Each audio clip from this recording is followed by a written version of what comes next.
This is the Frank and Friends show. Hi there, I'm Frank Murphy. I'm Kathryn Frady. Hello, Kathryn. Hey. Look at you. You look lovely. Thank you. Got the fancy, the... Bivinic fanciness. You are fantastic. So fancy. This is the Frank and Friends show, and we are happy that you're watching on YouTube. Maybe you can help us finally get to 1,000 subscribers. Don't forget to smash that button. For notifications. It does seem that every time we gain 2, we lose 1 somehow. And I know at the end of the school year, people lose their email accounts for whatever reason. People, a lot of businesses and schools, they're all, Gmail powered. And it's happened to me. I've had multiple email addresses and corresponding YouTube accounts with it that just have been blown away into puffs of smoke because the company changed from Gmail to Microsoft Outlook. So I get it. But and then you have to re-sign up. Yeah, so please do that. Or you can listen on any of the audio podcast apps. This is first week of summer. First week of summer. Now, meteorological summer started on June 1st. Okay. Which is the way I prefer to celebrate summer. I prefer to start summer in May, but... Well, it makes more sense, all right, like on Memorial Day? Yeah, Memorial Day. Because it makes sense. School's out. Meteorological summer is June 1st to September 1st, and then meteorological fall is September 1 to December 1, and then winter, December 1 to March 1, and so on and so on. Yeah. It makes sense. I mean, all they really do is everything's 20 days earlier, or 21 days earlier. Sure. But the actual longest day of the year is coming up this week. Nice. Which is the day that my mother was in labor with me for 30 hours. That's what's wrong with you. Mm-hmm. Mm-hmm. So she would say to me, I was in labor with you for the longest day of the year, Frank. Which is accurate. But I mean, for her, it was the longest day of her life. It went on for so long. So that's, but also, right around this time of year, every year, is the Big BBQ Bash. And I got involved with this, a while back. For somehow I was trying to launch a Smoky Mountain video show, if you can imagine. I can't remember that. With Taz Cable, and this is probably 10 or 12 years ago. And he got us involved as celebrity, quote unquote, judges for the Big BBQ Bash in its earliest stages. Okay. So. And you actually get to judge the barbecue. Yeah, and then they got bigger and they wanted to get sanctioned by the Kansas City Barbecue Society. So They had all of us who had been judges take the class. What kind of class do you have to take to become a barbecue expert? Aficionado? They put us in a room, and George Ewart from Dead End Barbecue cooked up a bunch of ribs and everything, really. It was all the things that you would judge at a contest. So first it's chicken, and then I forgot now. Maybe it's pulled pork first. It's pulled pork, chicken, ribs, and beef brisket. Nice. The 4 things you have to taste. And you don't just have to be from Texas to be able to judge these? No, you can be from anywhere in the country, anywhere in the world. They've got certified barbecue judges, CBJs. I'm a CBJ, Kathryn. Well, how do you become certified now? You take the class. But what does the class entail? Well, I'm about to tell you. Okay. They serve up these 4 meats. Mm-hmm. And now, in the course of it, George puts some tricks in the boxes. Okay. So he put some that would have been DQ'd. Now at the time, kale was an illegal garnish. So now it's been legalized. But he put kale in one of the boxes, and we had to notice that and deduct points. On another one, he didn't cut the ribs properly. So interesting. And this is fascinating stuff. So if you pick up, the table captain brings you the styrofoam box, and you as the judge are to reach in and pick out 1 serving of the meat. Okay. So chicken, usually it's often chicken thighs, but it could be a wing, it could be a lump of meat, like with the pulled pork. Right. You might just take a pile of it. But ribs, you're supposed to reach in and pull out 1 rib. But you're not allowed to do anything to it, so if you pull out that 1 rib, no, that's overcooked. Oh. If you pull out that 1 rib and it's still connected, hasn't been cut all the way to the second rib, that's your serving. So then when it goes all the way around to judge number 6, if there's no ribs left in the box, they would score it a 0. Or a 1 or whatever it is. Because you ended up getting 2. Somewhere along the way. Yeah. So that was a trick that George deliberately put in there so that we would follow that rule instead of the natural inclination would be just to tear the 2 stuck ribs apart and give 1 to your friend. Gotcha. But that's a violation. You don't do that.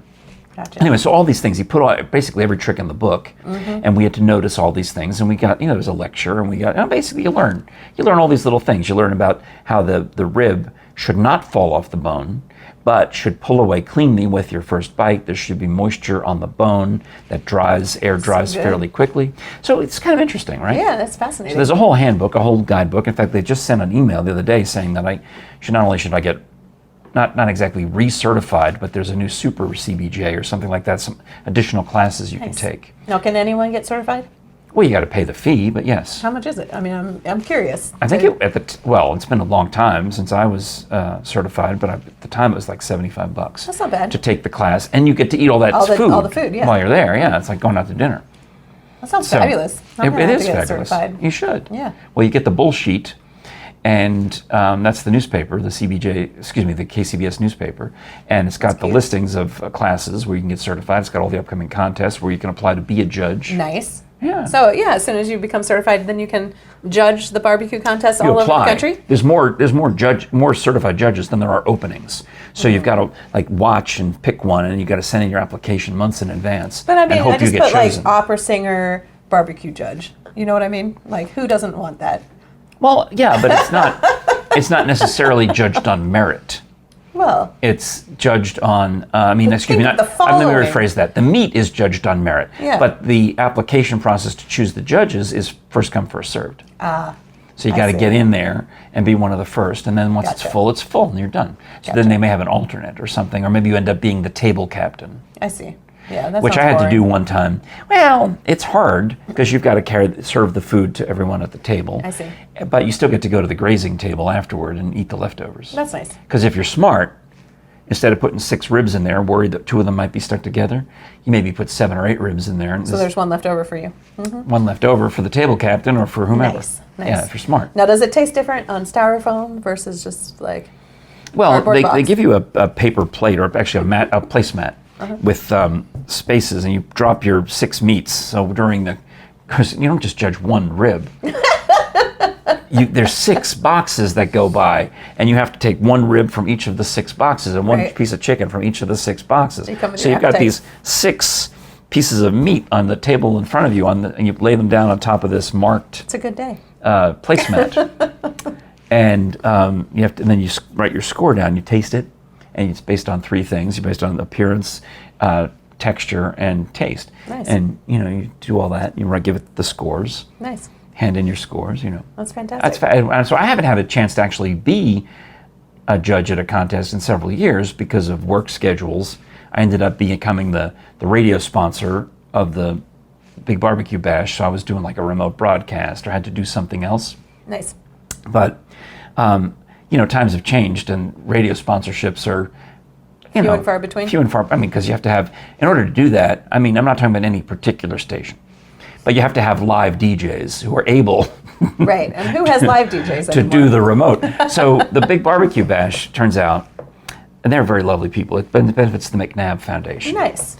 So they, one year I wasn't available to go and help, and because they wanted me to announce the winners. Okay. And I'm a certified barbecue judge, so apparently when I announced the winners, it's more meaningful. Well, because you're an I could read the code. I knew what it meant. They hand you the first time I remember doing it, they handed me these Excel spreadsheets on legal size paper stapled together, and there's multiple pages because there's every single category. 4 meats rather, times all these other different categories, and you just hold them this, and there's a grand champion and a reserve champion and blah, blah, blah. And they give me a bullhorn. And you know how demanding I am now that I'm as an MC, right? Well, that's because of this event where I've gotten a sheaf of legal paper stapled together and a bullhorn. And you're trying to read it like this? And without a stand or anything? And you got to turn the page. So no microphone, no stand, just a stapled piece of paper. Of legal paper in tiny print, tiny font. Oh, good. So I said to them, I said, look, this was, I'm glad I got to be here. I support the cause, McNabb Foundation, great work. But if I'm going to do this again, ever, I have Please give me a large font. 3 demands. I need a podium, I need a mic stand, and maybe some kind of, organized, like a binder or something. But and large font. Yeah, or I need 2 of the 3 things. So now I've got everything I need. I got a podium and I get a microphone and it's all nice. And I'll announce those on Saturday at 3:30 in the afternoon at the Big BBQ Bash. So you're not judging this time, but you're announcing. Right. And it's part of this Summer on Broadway festival. Okay. Which I think is clever, because you know how so many cities, like Knoxville, has festival at like certain times of the year. There's a festival every weekend. Mm-hmm. You know what April. they did in Maryville? What? They have 5 festivals. They just put them all on the same day. Oh, that's nice. Genius. But why? But then you have to go to. You have to festival hop. Exactly, but they're all right there, adjacent to one another. Well, that's kind of fun. It's like, if you imagine if about the footprint of the Rossini Festival, about that size. Mm-hmm. But in one section at Founders Square is the Big BBQ Bash, and you can buy some meat or just watch these people competing, or just hang out, and I'll do the awards. It's kind of a somewhat insulated thing. Some people will be selling meat to the general public, but honestly, a cooking contest is fairly insulated among the contestants and the winners and the prizes. But I think it's interesting. It smells good. Then a little bit down the street, there'll be the farmers market, Nice. and then a little bit down. Go buy that meat. Well, they sell vegetables to go with your meat. And then they have all these other vendors selling toys and, knickknacks and for people, crafts and whatnot. Nice crafts, yeah. Then there's the dock dogs. What are the dock dogs? The dock dogs, they put up a swimming pool in the middle of the street. No. And the swimming pool has measurements along the side telling you how many inches and feet long the pool is. And then these people get up on the ramp and up to the platform, the dock, with their dog, and they throw a toy, and the dog takes off and runs after it? And jumps into the air and then splashes down into the pool, and wherever he splashes down, that's his score.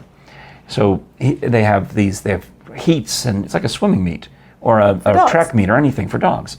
They have different sizes of dogs, and they have master dog. The whole thing has a whole list of this. It's so complicated that it starts on Friday afternoon, and there's like 6 or 8 events on Friday, and then all day Saturday until they finally get to the finals on 4 o'clock on Saturday afternoon. That's amazing. And these dogs just keep jumping in the water. Sasha would be like, run up. She'd see her toy go, and then she'd be like, nope, I'm not going in that water. It happens sometimes. Does it? Yeah. It's sad, but it does sometimes happen. Yeah, she does not like the water. Well, but that's part of it. And then Saturday morning, if you go down by the courthouse, there's a classic car show. Nice. And then Saturday evening, like as the barbecue bash is ending, the Hops in the Hills craft beer tournament, the Hops in the Hills craft beer festival is starting. And they've got live music. In fact, April Hill's band has played there in years past, Teen Spirit. Teen Spirit, yeah. But I don't know who they got this year. I didn't look. I could, but I haven't yet. And on the big stage in the Greenbelt Pavilion. And then all through, they close that off because as soon as it's 21, you got to buy a wristband. But they have just tent after tent after tent of brewery. Like Gatlinburg Brewing, we did a show from there. Yep. They'll be there, and all these other ones. Nice. And you've paid whatever it is, and you get X number of tastes. Nice. Until you want more, and then you buy another whatever, and you get more. That's awesome. Yeah. That does sound like they've figured it out. I think some of those beer events, they do pretzel necklaces. Have you heard of those? I have not, but that sounds good. Because I think it's clever. Basically, it's a necklace made of pretzels, and you just eat it as you go. It's like a palate cleanser between beers. Nice. Yeah. That's smart. Well, I have all these topics on the list, and we've mostly talked about barbecue and festivals. But it's interesting, It's really interesting, and I think that Maryville has kind of figured it out. Yeah, and when you get there, you'll see the Frank and Friends Show logo on the signage and on the back of the Barbecue Bash T-shirt because I'm an in-kind sponsor. Yeah. Which means technically that I'm donating my speaking fee, my MC fee. But to be on the back of their T-shirt, that's pretty cool. I know. Yeah. I sent them last year, I didn't know I was going to be on the back of the T-shirt last year, so they used the color logo, and it kind of looks blurry. Yeah. So I said, Jody Collins has made me, a white logo, a black logo, a single line logo, the 4-color logo. Nice. So I sent them all the artwork this year, hoping that one of them will work really well. Yes. And next year, I think it'll be on my actual birthday because it's a leap year. Nice. Next year. So usually it's on or about this year. What is it? June 24th is Saturday this year. Okay. Go ahead. Yeah. Well, speaking of logos, should we talk about all the fabulous merchandise? We should at the Frank and Friends Show store, which is located at frankandfriendsshow.com/store. I wanted to see if you can remember. How do I speak? You set up the website, but it's been so long since you've said it instead of me. I wanted to see what happened. Thanks. And the towel, don't forget the towel. It is pool season. It is pool season. And look, the towel fairy Did it again. Beautifully folded. Beautifully folded. Lovely job. Yeah. Yes, it's actually, the artwork on here is the same as on the canvas print behind us. It's really nice. It's nice. The whole thing's stretched out on there, nice and beautifully. Mm-hmm. I might even have an extra mountaintop, because that one's, it might have a little more width to it. I'm looking at the monitor to see. Anyway. You know who was sporting her Frank and Friends logo? April. That's right. She wore her bucket hat. To Susannah. And we had challenged her on the show. Or I guess I could talk to you directly, April, because I know you're watching. Yeah. Thank you, by the way. We challenged April to wear the bucket hat to a Einstein Simplified comedy improv show on a Tuesday night at Scruffy City Hall. Nice. And she did, and we showed the picture. And then she came to opening night of Susannah, and I think, do you have the photo? Well, it's on, I can download it off of April's Instagram or Facebook, I'm sure, right? I'm sure you can. I have it somewhere. Yeah, because it's, if you've got it too, we can look it up here. We definitely can. But yeah, she took a photo with me at opening night. After our production, we had an encore of Ain't It a Pretty Night, which you missed. And I thought about, we did a toast. I got to be honest, I thought about coming on opening night, which was a Thursday. And I thought, it gets to be complicated because I'm doing so many radio shows. Yeah. And I didn't think I could make it, but on Friday I had a little lighter schedule. Yeah. She posts a lot. I've gone back. I'm still scrolling. You're still scrolling. Yeah, well, back to June 10th, June 9th. When was it? 8th, because it was Brandon Gibson's birthday. The city had declared Brandon Gibson Day, and we did a toast. That's us. Yeah. I'll put. If it's okay with you, I'll download it and put it on the big screen. It's a crazy photo of me. I love it. What is crazy about it? Your eyeballs? That I'm in it. Oh.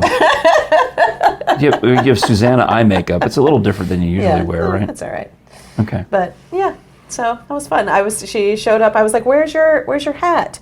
And she showed it to me. It was in her purse. She didn't want to wear it during the show. She didn't want to be distracting. You know who would be describing it to David Crawford? He would probably stop right there and say, "Oh, do they have 1,000 subscribers yet, April?" He probably would. Oh, that's nice. So she that's fun. Yeah. Well, tell me more about the Susannah. You had, in fact, let me also mention while we're rambling, I want to get in the commercial for Bone Zones. Absolutely. Because they have events coming up. I know we just did the plug for the merch, but while we're here, bonezones.com. Don't forget the S has some events coming up with Ron Ledbetter, who used to be the lead counsel for the University of Tennessee. He's going to be speaking. And they're not finalizing the details. You can look it up, at bonezones.com. Also, they'll have an event coming up with Sam Venable and one with Bill Landry. And then I'm doing one where I'll be speaking and doing the cremation talk in Crossville or Cookville. Cookville or Crossville. I have to, one of those. One of those. Hey, maybe it's near Buc-ee's. That'd be excellent. It might be the one in Cookville. We have to go past Buc-ee's to get there. Well, anyhow, I'll be doing the cremation lecture because Dr. Bass, he's going to be 95 in August. He's pretty much said he's done. Retired. He's done from lecturing. But, I'm still a Bill Bass groupie, as you know. And you can buy these hats. Absolutely. And the books and the Body Farm merchandise, all the Bill Bass merchandise. And if you get the books or you get some of the other items, you can have them personally autographed to you by Dr. Bass at bonezones.com. Don't forget the S. And thank you for supporting them, and because they support us. I'm sure there'll be more stuff to come.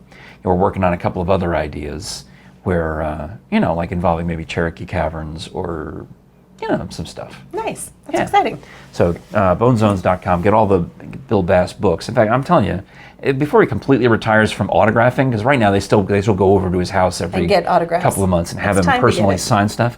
I'm just saying, get her done is what I'm trying to say, because he doesn't want to work. He doesn't want to sign those anymore. So be one of the last. He's very generous with his time. Yeah. I'm exaggerating a little bit because he'll probably never stop, but never stop autographing books. But get it done. Yeah. All right. That's awesome. Yeah. Susannah? Yeah, you had a wonderful performance. I was there for the second night. Oh, right. That's what I figured. I couldn't make it on opening night, which would have been nice. But I figured if I came not closing night, I wouldn't have to help put away chairs. One of those board members, One of those strategically plans on coming on a night not to help.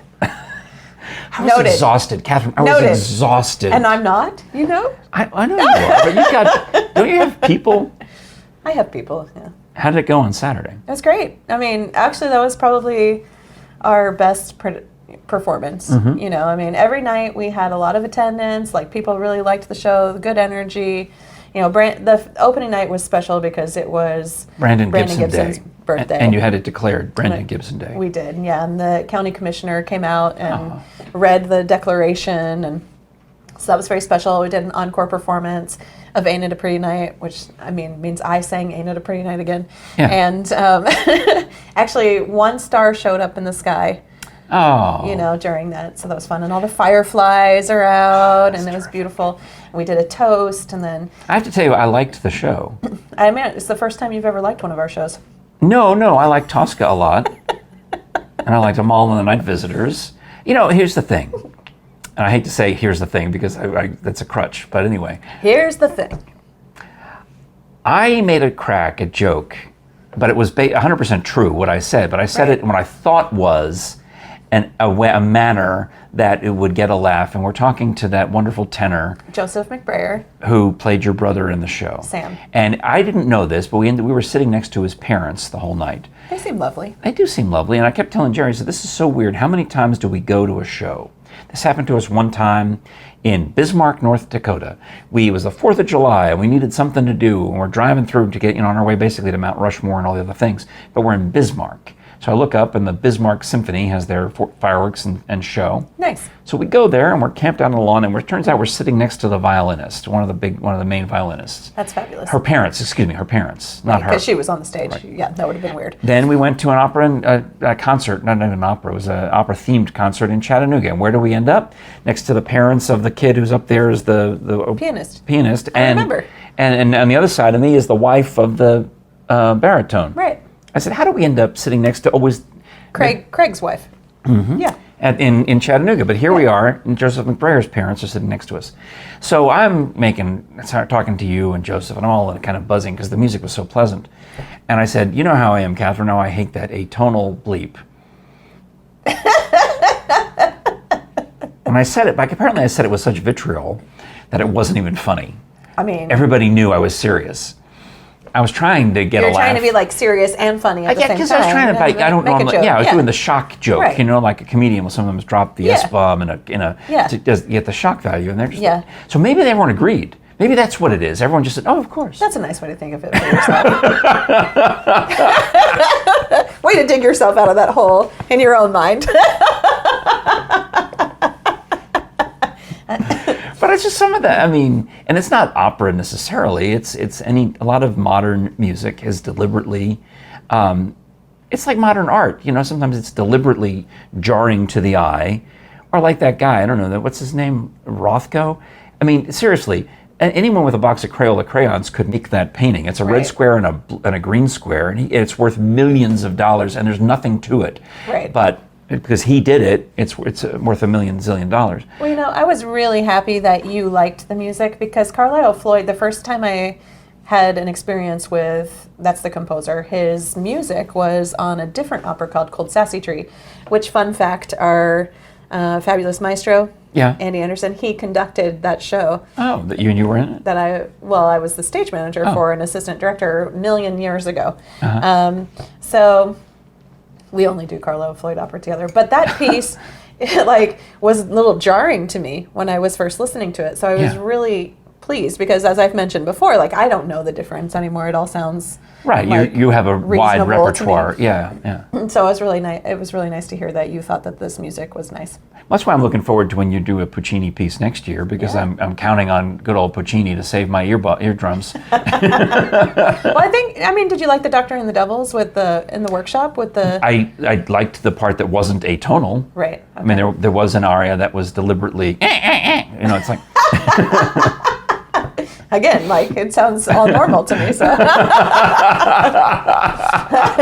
didn't hear any of that. I mean, I felt so fancy, but my wife tells me, I say, why do I hate this? And she says, well, it's because it's atonal. You always complain about atonal music. So that's why I've learned it from her. That's funny. There are a lot of tritones in that piece. I don't know what that means. That's my new, mark this down. I'm going to learn what tritones are so I can start dropping them into conversation as if I know what they mean.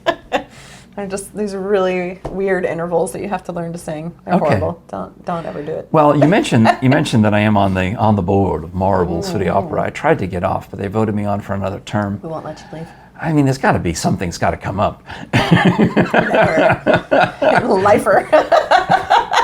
And Kathryn you do an amazing job of getting these grants, from the different arts organizations. So like the National Endowment for the Arts, maybe, or whomever, Tennessee Arts Commission. Tennessee Arts Commission and the East Tennessee Foundation and the Arts and Cultural Alliance here in Knoxville. So it's that time of year where the grant applications have all been turned in, and they make their decisions at the end. And the arts calendar is like the school calendar. So May is the end of the year for them, and they make their decisions and they award the grants for the following season, which starts in September and goes through May, sometimes into June.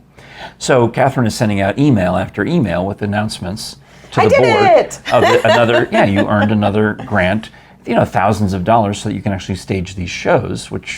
So I mean, we couldn't do it without these grants. Yeah, I mean, you're not making a bazillion dollars, but the opera's not bankrupt either. You're keeping the company solvent, and your goal is to build up a reserve. Right. But right now you're at solvent and we have a little slowly. reserve. Yeah, slowly building. But I mean, you want to get a huge reserve so that you can just produce off of the reserve. No, but I mean, ultimately you want to have a reserve that's equivalent to your production budget. Right. Yeah. So you're getting there. Yeah. Well, anyway, so she sends out these emails to the whole board, right? Sorry. No, it's fine. I'm trying to keep everyone engaged. I don't mind that you send the emails. It's the reply all where it's like, yay, reply all. Or congratulations, Kathryn, to reply all. I mean, there's so many people on the board now. It's like, seriously, you guys, you don't have to hit reply all. Well, you should reply all and send a whole long message that's just to me about Frank and Friends show. And then they'll be like, why are we using reply all? And there's your tactic. You're welcome.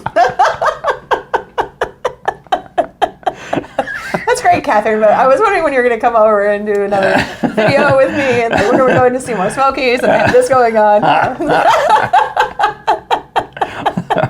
Because I'm sure the rest of the board is interested in our business. Exactly, and that will train them not to send reply all. See? I don't think it works. I don't think it works. I mean, we all always work with those people who, no matter what, will reply all. I know. They don't know how not to do it. They don't understand that none of us care because it's not but it's actually, no, it is different. It's like being the first one to comment on a social media post. It's the only reason you do reply all. It's to show everyone else on the board, oh, look at me, I'm involved. I'm involved, yeah. I'm in this. This Personally, is a thing. my favorite is that when somebody actually replies just to me about something completely different, On the same thread? On the same thread. Because then it means I have to actually read all of the threads. Whereas if they're just saying yay, congratulations, but no, it'd be like, oh, that's wonderful. What night do I have my tickets for? And then I'm like, it's like you actually responding with a friend of friends show question. I'm like, now I have to actually read all of these. Well, I'm glad that you're actually here for a Frank and Friends episode. Try to be. Because if we do another episode, I'm going to have to send you my address again. Because ever since you started doing the Opera Louisiane, you seem to have forgotten how to get here. Well, I know how to get here. You came here for Thanksgiving, Kathryn. It's the same address.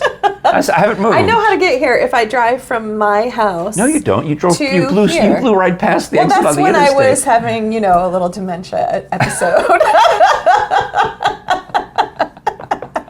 You were preoccupied that day. I was preoccupied that day, thinking about other things. But it is generally, if I'm going from my side of town over here, I know what exit to take. I know how to turn and go and here, and I know. Well, that day that you blew past the exit because you were distracted. Yeah. And another time, and then today, you asked me, "Oh, can you send me your address?" I thought it would be funny today. Because I was coming from a new part of town, a different part of town. We're at the mall. I need an address. No, everybody come here the fastest way. I know. I get it. I mean, I use the GPS. But also, if I go to Google Maps and I type in your name, it will take you to your house. Take me to your house. Because it's all my contacts are saved on Google whatever, Gmail. Well, you must be way more organized than I am. Yes. Here, watch this. This is Google Maps, right? I'm going to type in. How is that possible that Frank Murphy is more organized than Kathryn Frady? Look, there's people I don't even know, and it's gone through the phone book and found all of them, right? I don't know. And these are my people who.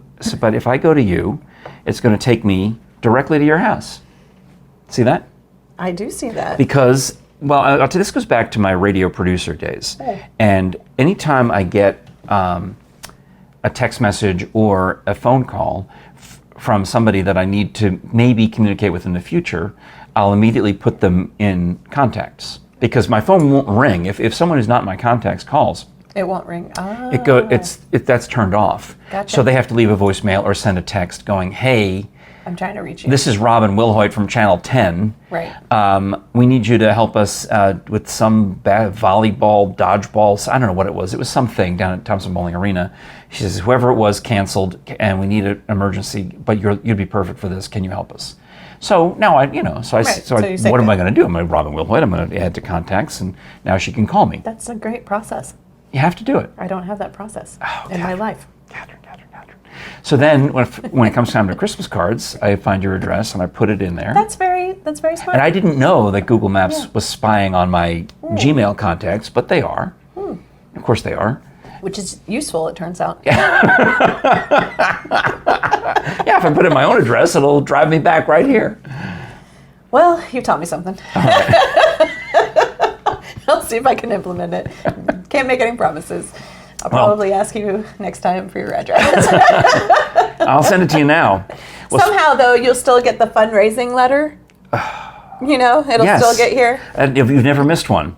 Right. I get all the Marble City Opera so letters. Clearly I have the address somewhere. Well, speaking of Google Maps, I do have something else to show you. Uh-oh. That I do, obviously look up my own address because I'll pump in home. And I was looking at my neighborhood because I think I told you the family across the street was putting in a swimming pool. You did? And it made me wonder how many other people in our neighborhood have pools because we don't what? Did you start spying? Well, on Google aerial photos. So we don't have a community pool. And I guess we had this conversation. My son, Frank Jr., used to be a lifeguard and swim at a community pool that's over in the Cedar Bluff area. Nice. He was on the swim team, and because he also worked there as a lifeguard, our family didn't have to join the pool. Oh, that's awesome. And it was cool. But also, I missed that kind of camaraderie of swim meet nights. Yeah. It was always fun to go, and swim meets are just exciting. They're like dog shows. They're like dance competitions. They're like track meets. They're like a lot of these things. I see the same overlap. But swim meets were always fun when Frank had a swim meet. Well, we don't have a community pool in this subdivision. This is just a pretty basic place. So if you're going to have a pool, you have to go join a club somewhere else, or you just dig a hole in the backyard. Right. So I was looking, and I looked at my own house. And Looks nice. There's been times where my pool, they take a picture in the winter and you don't even see my pool because it covers on it. Or I used to have these big trees, and then remember Steve's Tree Service, remember them? Yep. They've closed up shop because of, they both were hurting themselves and they had family issues, but they moved on to other jobs. They're nice people. Yeah. They took out a bunch of the trees that were along here, and so now you can see the pool from Google Photos, which I'm sorry, it's not outer space. I'll tell you that in a second. But you can see the house. So I'm zoomed in on my own house, and you see this. Is that your shadow? Yeah. Are you standing outside waving? Well, I think what I'm doing is you pose for the photo. You pose for this photo too. My goodness. Kathryn loves it when I get a screen grab of myself at some church service. This is amazing. Especially funerals. So apparently, I posed for a photo when Google took their aerial photo of my house. That not seems knowing. appropriate. I don't think I'm waving. It looks like I'm waving. It looks like you're waving. It looks like I'm waving. You planned this. But if you look more closely, you see this other shadow. Oh yeah, you're actually cleaning the pool. Yeah. But it's more fun to think that you're waving and that you planned this whole photo. Yeah, this dot is the top of my head. Nice. And then my long shadow is cast into the shallow end of the pool. That's hysterical. As I am cleaning it. You posed for your own. The last time Google I looked at my house on Google Photos, I had this old Honda Civic that was parked over here next to Big Fig. Nice. And they whited it out.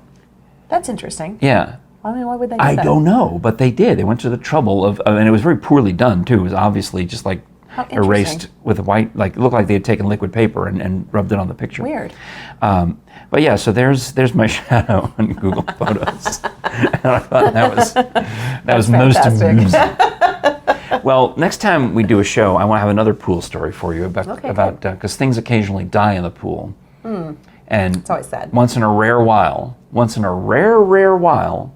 I'm able to keep something from dying in the pool. I'm able to be the lifeguard and save a critter.